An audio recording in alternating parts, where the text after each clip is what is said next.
नमस्कार, आप देख रहे हैं भाग्य चक्र और मैं हूं आपके साथ अंजलि सिंह। मेरे साथ हैं ज्योतिषाचार्य पंडित अमित पांडे जी।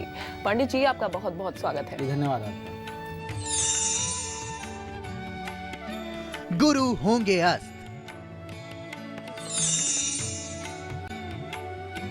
किसको करेंगे अस्त व्यस्त,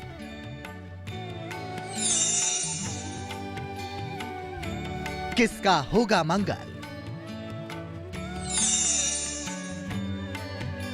किसका होगा मंगल।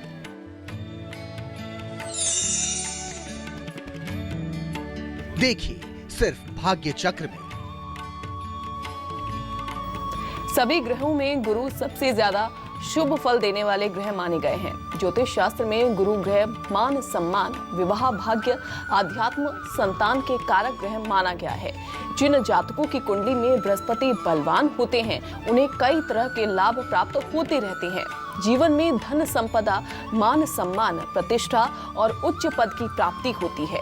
आज अपने प्रोग्राम में हम जानेंगे कि गुरु का अस्त होना किन राशियों पर शुभ और अशुभ माना जाता है। इसके साथ ही उन दिनों में क्या कार्य किए जाते हैं और क्या नहीं करने चाहिए। चलिए पंडित जी, प्रोग्राम की शुरुआत करते हैं और बताइए हमारे दर्शकों को कि अगर गुरु का अस्त होना क्या शुभ फल देता है और क्या काम से बचना चाहिए। शुभता प्रदान करने वाले गुरु ग्रह साल 2022 में अपनी राशि बदल रहे हैं। साल के शुरुआती महीने में बृहस्पति कुंभ राशि में मौजूद हैं। फिर इसके बाद 23 फरवरी 2022 को बृहस्पति अस्त होने जा रहे हैं, जहां से ये 27 मार्च 2022 को वापस उदय होंगे। मतलब यह जो अस्त का कालखंड है लगभग 1 महीने से कुछ जाता है। 13 अप्रैल 2022 को बृहस्पति अपनी खुद की राशि मीन राशि में गोचर करेंगे और इसके बाद पूरे वर्ष मीन राशि में ही मौजूद रहेंगे। कुल मिलाकर के बृहस्पति का वैसे तो गोचर बहुत अच्छा रहने वाला है, लेकिन अभी हम बात करते हैं बृहस्पति के अस्त होने के क्या परिणाम आपकी राशि पे आएंगे, क्या शुभ कार्य कर सकते हैं, किन मुहूर्तों को प्रतिबंध लग जाएगा, ये सारी बातें आज आपको हम बताते हैं। देखिए, बृहस्पति 22 फरवरी से 23 मार्च 2022 तक अस्त की अवस्था में रहने वाले हैं, जिस कारण से विवाह आदि जो मांगलिक कार्य हैं ये मुहूर्त नहीं होंगे। मतलब विवाह आदि शुभ कार्य नहीं होंगे, क्योंकि बृहस्पति जो है सुख का कारक माना गया है। इसलिए जिन कार्यक्रमों से, जिन मांगलिक आयोजनों से व्यक्ति के जीवन में सुख की उत्पत्ति होती है वो सारे शुभ कार्य रुक जाएंगे, कोई भी शुभ मुहूर्त नहीं रहेगा।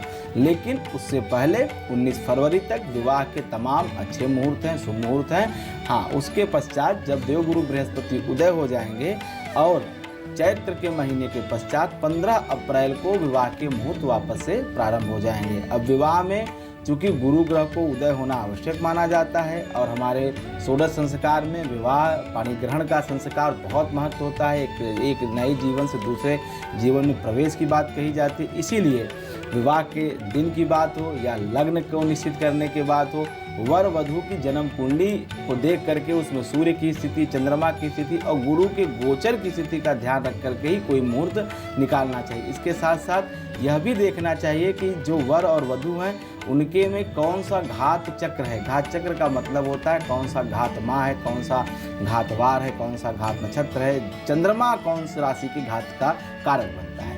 विवाह के समय सूर्य वर की जन्म राशि से चतुर्थ, अष्टम, द्वादश अगर गोचर वर स्थिति में नहीं जाना चाहिए। अष्टम का सूर्य कहीं न कहीं विवाह के लिए, विशेष करके कन्याओं के लिए दोषी माना गया है। वहीं गुरु कन्या की जन्म राशि से अष्टम में या द्वादश में हो तो कहीं न कहीं ये ठीक नहीं माना जाता है। रही बात चंद्रमा की, तो चंद्रमा वर वधू दोनों की जन्म राशि से चतुर्थ, अष्टम या द्वादश में अगर स्थित है तो यह ठीक नहीं माना जाता। ऐसी लग्न का त्याग कर देना चाहिए।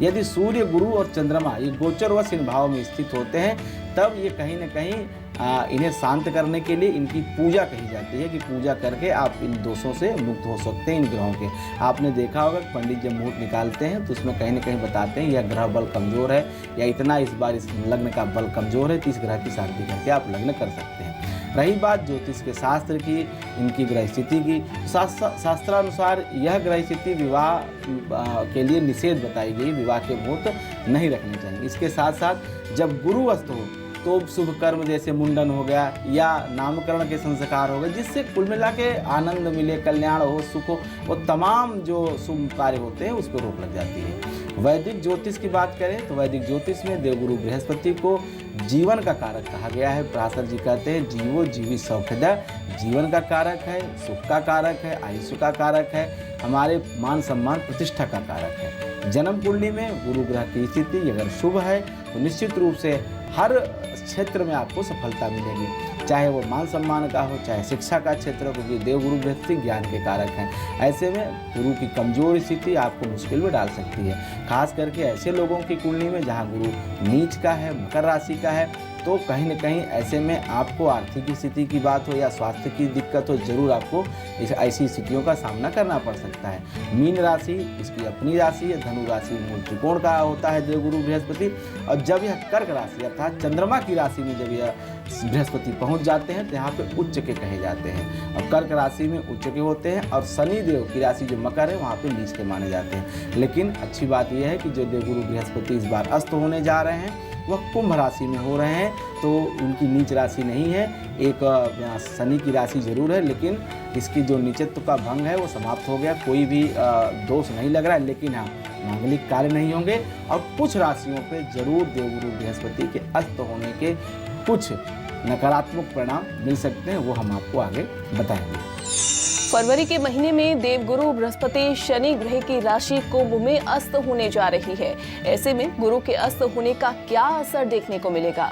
बाजार, अर्थव्यवस्था पर गुरु के अस्त होने का क्या प्रभाव पड़ेगा? पंडित जी से जानते हैं। पंडित जी बताएं हमारे दर्शकों को। जी, जब हम संहिता का अध्ययन करते हैं, संहिता में गुरु के अस्त होने के कारण धार्मिक और मांगलिक कार्य करना जहाँ वर्जित बताया गया है, वहीं पे समाज में या राष्ट्र में देखने को मिलता है कि गुरु के अस्त होने से लोगों में भौतिकता का विकास होता है, मतलब भौतिक सुख साधनों के प्रति आकर्षण बढ़ जाता है। धन और शरीर के सुख के प्रति लोगों के मन में अधिक आकर्षण होता है, और इसके प्रति लोग अधिक चेष्टा भी करते हैं शारीरिक सुख प्राप्त करने के लिए। धार्मिक क्रियाकलापों से लोगों का मन नहीं लगता है, मन हट जाता है।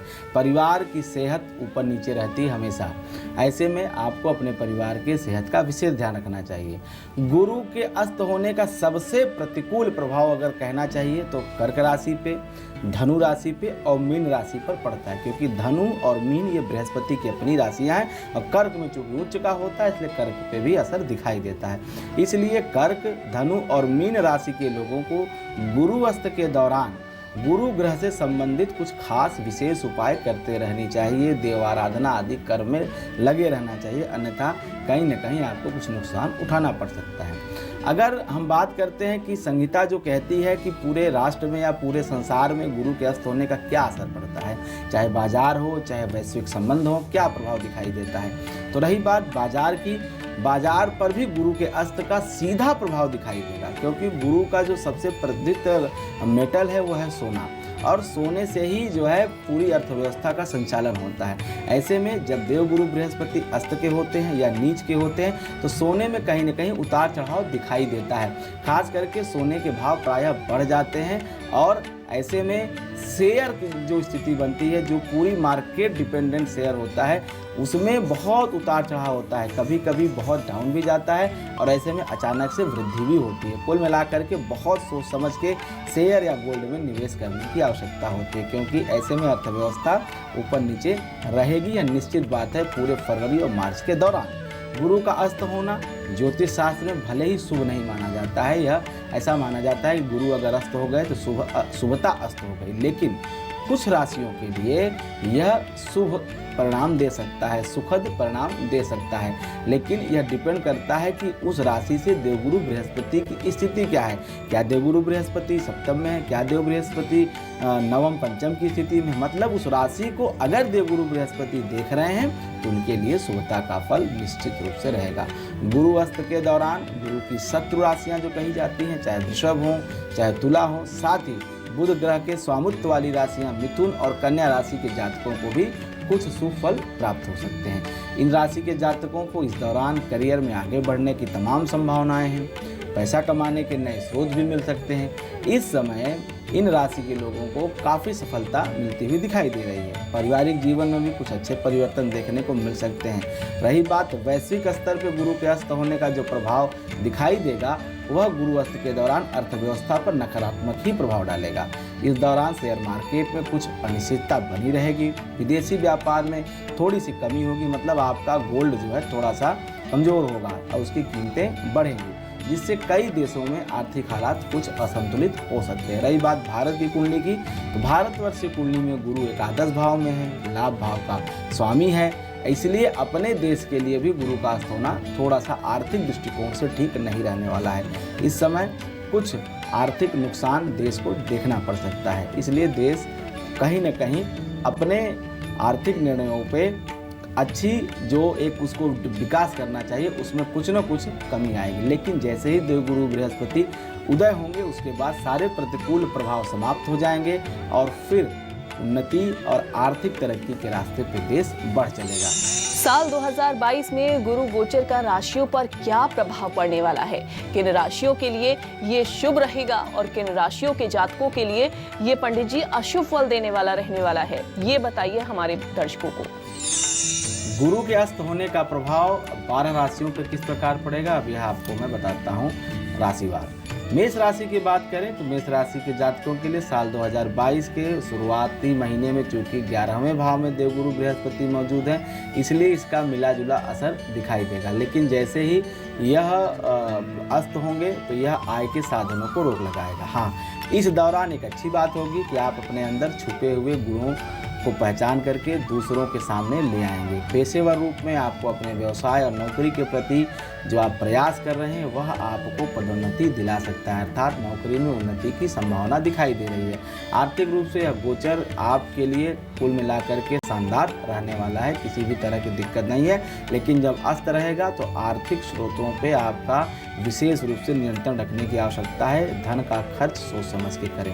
रही बात वृषभ राशि की, तो वृषभ राशि के लिए 2022 का जो देवगुरु बृहस्पति का गोचर है 10वें भाव में गोचर रहेगा। यह आपके करियर में कहीं न कहीं उन्नति और बदलाव लेके आने वाला है। यह आपके अच्छे परिणाम आपको मिलेंगे देवगुरु बृहस्पति के दशम में। लेकिन जब अस्त होंगे देवगुरु बृहस्पति तो कहीं न कहीं नौकरी में कुछ आपके अपने सहयोगियों से अनबन हो सकती है। आपकी हायर अथॉरिटी आपको कुछ समय के लिए टोका टाकी कर सकती है, मतलब उस दौरान आपको अपनी नौकरी का विशेष ख्याल रखना है। कोई ऐसे टास्क में इन्वॉल्व नहीं होना है जिससे आप कंप्लीट नहीं कर सकते हैं विद इन द टाइम।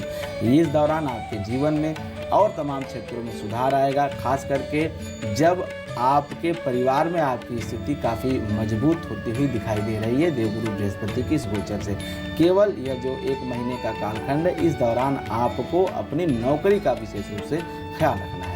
मिथुन राशि की बात करें तो मिथुन राशि के लोगों के लिए साल 2022 जो देवगुरु बृहस्पति का गोचर है यह कहीं न कहीं आपके लिए बहुत अच्छा है। गुरु का गोचर 9वें भाव में हो रहा है। 9वां भाव भाग्य का भाव, अच्छे परिणाम देने वाला, पैतृक संपत्ति का भाव।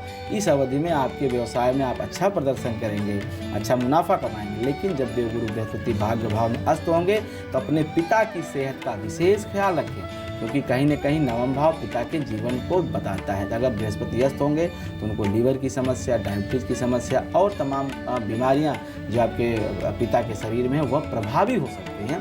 उनके स्वास्थ्य का ख्याल रखना आपके लिए बहुत अनिवार्य है। बात करते हैं कर्क राशि की, तो कर्क राशि के जातकों के लिए साल 2022 में देवगुरु बृहस्पति का जो गोचर है यह अष्टम भाव है। अष्टम भाव आयु का स्थान, अष्टम भाव शोध का स्थान, विशिष्ट साधना का स्थान।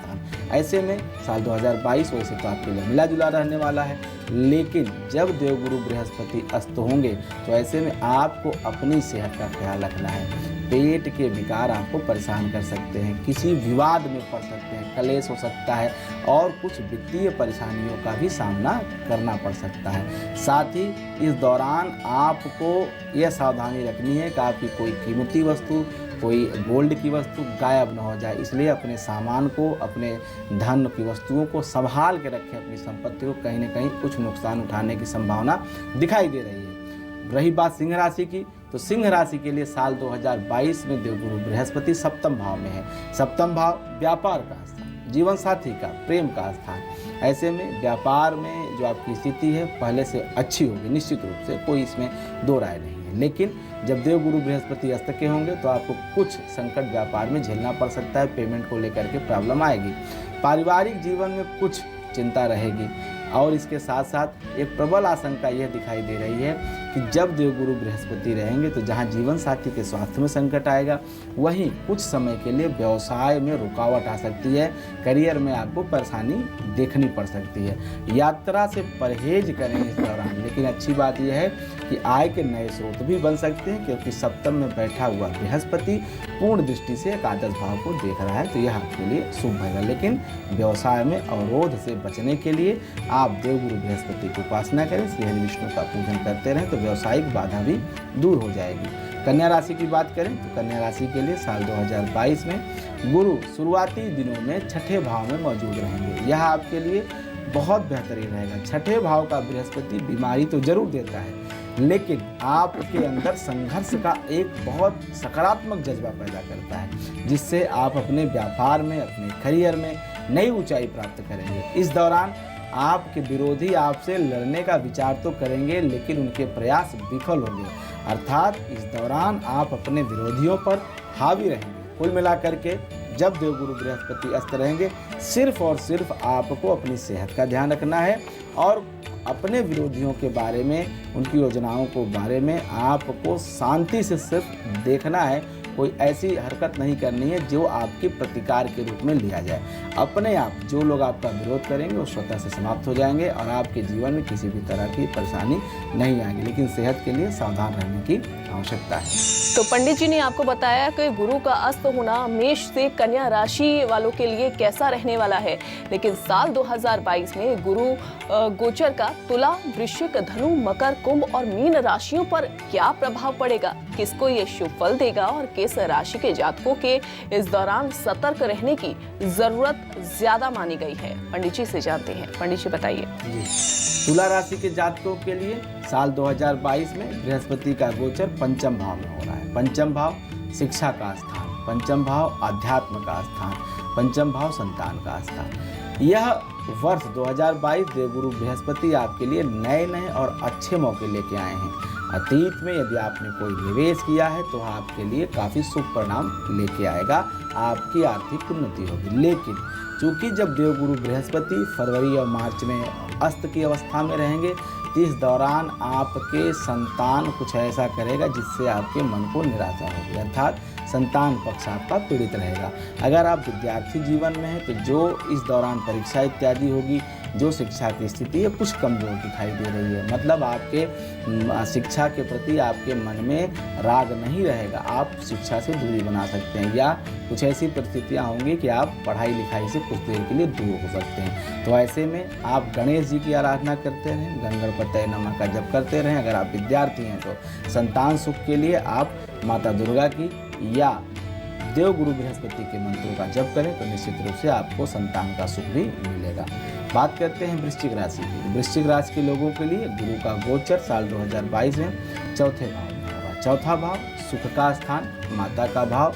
कहीं न कहीं इसी से व्यक्ति की प्रतिष्ठा का पता चलता है कि जातक का मान सम्मान समाज में कितना रहने वाला है। और जब देवगुरु बृहस्पति किसी जातक की जन्म कुंडली में चतुर्थ भाव में होते हैं तो ऐसे व्यक्ति बड़े प्रतापी होते हैं, समाज में सकारात्मक मान सम्मान प्रतिष्ठा होती है, लोग आदर की दृष्टि से ऐसे लोगों को देखते हैं। लेकिन साल 2022 आपके लिए मिला जुला परिणाम लेके आएगा, क्योंकि चतुर्थ भाव में बृहस्पति है, तो जहाँ बृहस्पति है उसका परिणाम स्वरूप आपको कोई मकान, कोई संपत्ति, कोई वाहन खरीदने का योग बन रहा है। लेकिन जब बृहस्पति अस्त होंगे तो ऐसे में आपको अपनी माता की स्वास्थ्य की विशेष आपको सावधानी बरतनी है। इसके साथ साथ आपको अपने परिवार में ऐसी कोई स्थिति नहीं उत्पन्न होने देनी है जिससे गृह कलेश बढ़े, क्योंकि चतुर्थ में अगर बृहस्पति अस्त होगा तो गृह कलेश बढ़ेगा, माता का स्वास्थ्य खराब होगा। वाहन संबंधी समस्याएं आएंगी, मकान को लेकर के कुछ आपको प्रॉब्लम देखनी पड़ सकती है। तो इन तमाम विषयों से आपको सावधान रहना चाहिए, सतर्क रहना चाहिए। कुल मिला करके जो ये हम बता रहे हैं, इसका मूल कारण ये है कि आने वाली समस्या के प्रति आपको हम आगाह कर सकें। तो ऐसे में आप देवगुरु बृहस्पति की आराधना करते रहें, श्री हरि विष्णु के शरण में रहें। अपनी पूजा शक्ति से, अपनी प्रार्थना के दम पे आप अपने भविष्य को भी बदल सकते हैं, क्योंकि इस ग्रह के अधीन संसार है, लेकिन सारे ग्रह देवताओं के अधीन है, ईश्वर के अधीन है। अब बात करते हैं धनु राशि की।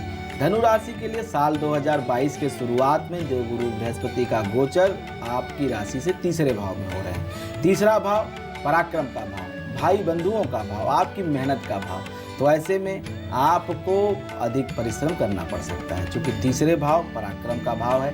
तो ऐसे में आप अपनी सफलता को प्राप्त करने के लिए अधिक प्रयास करना पड़ सकता है, क्योंकि अभी तक आप आराम के जोन में थे, बिल्कुल कंफर्ट थे, लेकिन अब उससे बाहर आइए और अपनी लक्ष्य को प्राप्त करने के लिए अधिक आपको मेहनत करने की आवश्यकता है। अगर आप मेहनत नहीं करेंगे, आलस्य का त्याग नहीं करेंगे, तो भविष्य आपके लिए कहीं न कहीं कुछ कठिनाइयों से भर सकता है। ऐसे में यह समय है संघर्ष का, मेहनत का। आप अपनी सभी योजनाओं को बहुत प्रभावी ढंग और कुशलता से क्रियान्वित करेंगे, मतलब सब ठीक चलेगा। सिर्फ आपको सावधानी ये रखनी कि आलस्य नहीं करना है, सजग रहना है, सचेत रहना है। क्यों? लेकिन फरवरी और मार्च के महीने में जब देवगुरु बृहस्पति अस्त के होंगे, तो उस समय आपके अवसरों में कुछ कटौती हो सकती है। मतलब जो आपको शुभ अवसर मिले थे, जहां आपको अच्छा प्रदर्शन करना था, वह अवसर कुछ देर के लिए आपके हाथ से छूट सकते हैं। लेकिन निराश न हो, मार्च के महीने में पुनः वो अवसर आपके हाथ आएंगे और उसमें आप अच्छे से अपनी योजनाओं को क्रियान्वित कर सकेंगे। जीवन में करियर को, आर्थिक क्षेत्र को काफ़ी मजबूत बनाने में आप जरूर समर्थ होंगे। अब अगली राशि की बात करते हैं मकर राशि की। मकर राशि के लिए साल 2022 के शुरुआती दौरान गुरु का जो गोचर होगा वो द्वितीय भाव में है। तो द्वितीय भाव धन का स्थान है, वाणी का स्थान है, कुटुंब का स्थान है, आपके आर्थिक हैसियत का स्थान है। तो ऐसे में आपको शुरुआती महीनों में अच्छा धन मिल सकता है, धन आपके पास होगा भी। लेकिन जब गुरु अस्त का होगा, तो ऐसे में आपको अपने रखे हुए धन को खर्च करने की स्थिति बन सकती है। निराश न हो, खर्च करें, धन होता ही खर्च करने के लिए है। लेकिन जब यह गुरु वापस से उदय होंगे, तो फिर आपकी आर्थिक स्थिति मजबूत होनी आरंभ हो जाएगी। लेकिन चूंकि द्वितीय भाव को ज्योतिष में मारक स्थान भी कहा जाता है। जाया कुटुंब कादीसो मारको प्रकृता। जाया मतलब सप्तम, कुटुंब मतलब द्वितीयेश। तो द्वितीय और द्वितीयेश जो होता है, यह मारक प्रभाव करता है। तो ऐसे में आपको कुछ बीमारियां परेशान कर सकती है। इस दौरान आर्थिक पक्ष भी कुछ कमजोर होगा, जैसा मैंने पहले बताया। जब गुरुअस्त होगा धन भाव में, तो कुछ न कुछ आर्थिक आपको स्थिति, असहज स्थिति सामना करना पड़ सकता है। कुछ आपको अपने रखे हुए धन खर्च करने पड़ सकते हैं। इससे बचने के लिए, सेहत को ठीक रखने के लिए, आर्थिक स्थिति को मजबूत करने के लिए विष्णु सहस्त्रनाम का पाठ करें, तो आपके लिए श्रेष्ठ साबित होगा। ये प्रतिकूल परिस्थिति भी 1 महीने की आपके लिए अनुकूल हो जाएगी। अब बात करते हैं कुंभ राशि की। साल के शुरुआती दिनों में लग्न में ही देवगुरु बृहस्पति गोचर कर रहे हैं। ऐसे में यह देवगुरु बृहस्पति का गोचर आपके सेहत को ठीक रखेगा, क्योंकि लग्न सेहत का कारक है। लग्न से आपके शरीर, आपके मन का पता चलता है, आपके आत्मबल का पता चलता है। और चूंकि लग्न से ही कुंडली की प्रधानता होती है, लग्न से ही सारे ग्रहों की, सारे भावों का वर्णन किया जाता है। एक कहीं न कहीं लग्न की प्रधानता ज्योतिष शास्त्र में कही गई। ऐसे में लग्न का यह बृहस्पति आपके आत्मबल को बढ़ाएगा, आपके शारीरिक सुख में वृद्धि करेगा। लेकिन जब देवगुरु बृहस्पति लग्न में अस्त होंगे, तो कुछ सेहत को लेकर चुनौतियां आ सकती हैं, कुछ आपके आत्मविश्वास में भी कमजोरी आ सकती है, कुछ मन में भय और शंका भविष्य को लेकर हो सकती है। लेकिन अच्छी बात यह है कि लग्न का बृहस्पति पंचम, सप्तम और नवम को देखेगा। पंचम को देख के जहाँ शिक्षा को अच्छा कर रहा है, आपके संतान के सुख में वृद्धि कर रहा है। सप्तम को दृष्टि दे करके जहाँ दाम्पत्य सुख में वृद्धि कर रहा है, वहीं नवम पे बृहस्पति की दृष्टि कहीं न कहीं आपके भाग्य को भी बल प्रदान करता है। तो ऐसे में सब कुछ ठीक रहेगा। लेकिन यह जो 1 महीने कालखंड है फरवरी और मार्च का, जिसमें देवगुरु बृहस्पति अस्त रहेंगे, इस दौरान आपको अपनी सेहत और अपने आत्मविश्वास को बना के रखने की आवश्यकता है। ऐसा यदि आप करते हैं, तो निश्चित रूप से कोई भी समस्या आपके सामने टिक नहीं पाएगी और हर चुनौतियों से आप आगे निकल जाएंगे और नए नए कार्यों में, नए नए आप व्यावसायिक योजनाओं में आप संलग्न हो पाएंगे और अपनी कार्यों को, अपनी योजनाओं को आप सफल बना पाएंगे और अपने भाग्य को आजमा भी सकते हैं। मीन राशि की बात करें तो मीन राशि के लिए साल 2022 में गुरु का यह जो राशि परिवर्तन है शुरुआती दिनों में 12वें भाव में रहेगा। 12वें का बृहस्पति कहीं न कहीं अपनी जिम्मेदारियों पे खर्च कराता है। क्यों? क्योंकि यह खर्च का स्थान है, आपके द्वारा किए गए व्यय का भाव है। तो ऐसे में अपने परिवार की जिम्मेदारियों पे आपको अधिक धन खर्च करना पड़ सकता है साल के शुरुआती दिनों में। लेकिन जब यह अस्त हो जाएगा 1 महीने के दौरान तो आपको कुछ धन की समस्या आ सकती है। अपनी ज़रूरतों को पूरा करने के लिए कुछ कर्ज लेने की स्थिति दिखाई दे रही है। इस कालखंड में आपके विदेश यात्रा का भी योग बन सकता है। वो कर्ज आप विदेश जाने के लिए भी ले सकते हैं, शिक्षा के लिए भी ले सकते हैं। कुल मिलाकर के लोन की स्थिति बनती हुई दिखाई दे रही है। लेकिन आपके जब यह देवगुरु बृहस्पति का अस्त समाप्त होगा, देवगुरु बृहस्पति उदय होंगे, उस समय आपकी आर्थिक स्थिति में इजाफा होती हुई दिखाई दे रही है। आर्थिक समय से अगर देखा जाए, आर्थिक रूप से यह समय आपके लिए अनुकूल रहेगा जब देवगुरु बृहस्पति उदय हो जाएंगे। गुरु को धन, संपदा, सुख, शिक्षा, धार्मिक कार्य, भाई, पुण्य, दान इत्यादि का कारक माना जाता है। देवगुरु बृहस्पति 27 नक्षत्रों में से पुनर्वसु, विशाखा, पूर्वा भाद्रपद इन नक्षत्रों के स्वामी हैं। कहते हैं कि जिस व्यक्ति पर गुरु ग्रह की कृपा होती है उस व्यक्ति को किसी चीज की कमी नहीं रहती है। देवगुरु बृहस्पति कुंडली में पंचम भाव के कारक माने जाते हैं, एकादश भाव के कारक माने जाते हैं। कारक का मतलब होता है उस भाव का सबसे अधिक सुख वह ग्रह प्रदान करता है। तो ऐसे में आपकी जन्म कुंडली में अगर गुरु अच्छी स्थिति में है तो निश्चित रूप से शुभ फल देंगे। लेकिन अगर नीच के हैं, राहु के साथ ग्रस्त हैं या अस्त की स्थिति में है, जो कि अस्त भी होने जा रहे हैं, तो ऐसे में आपको कुछ छोटे छोटे सरल उपाय करने हैं, जैसे कि देवगुरु बृहस्पति के मंत्रों का जाप, अपने गुरुजनों की सेवा, धार्मिक पुस्तकों का दान, केले की पूजा, मतलब गुरु से जुड़े हुए संबंधित वस्तुओं का दान करना चाहिए, उनकी पूजा आराधना करनी चाहिए। चूँकि देवगुरु बृहस्पति के आराध्य इष्ट स्वयं श्री नारायण हैं, तो नारायण के मंत्रों का जाप, श्री हरि विष्णु की पूजा, विष्णु सहस्त्र नाम का पाठ, ये तमाम चीज़ें करके आप अपने जीवन में देवगुरु बृहस्पति के अशुभ परिणामों को दूर करके शुभ परिणाम प्राप्त कर सकते हैं। जीवन में सुख, संपन्नता और वैभव, कीर्ति की प्राप्ति कर सकते हैं। तो पंडित जी ने आज बताया कि गुरु का अस्त होना राशि अनुसार कितना प्रभाव डाल सकता है और क्या क्या सावधानियां आपको बरतनी चाहिए। पंडित जी आपका बहुत बहुत धन्यवाद। जी धन्यवाद आपका। भाग्य चक्र में आज बस इतना ही। आगे के एपिसोड में हम कुछ और विषयों पर पंडित जी से विस्तार से चर्चा करेंगे। लेकिन आज हमें दीजिए इजाजत और आप देखते रहिए न्यूज़ 24 मध्य प्रदेश छत्तीसगढ़। नमस्कार। नमस्कार।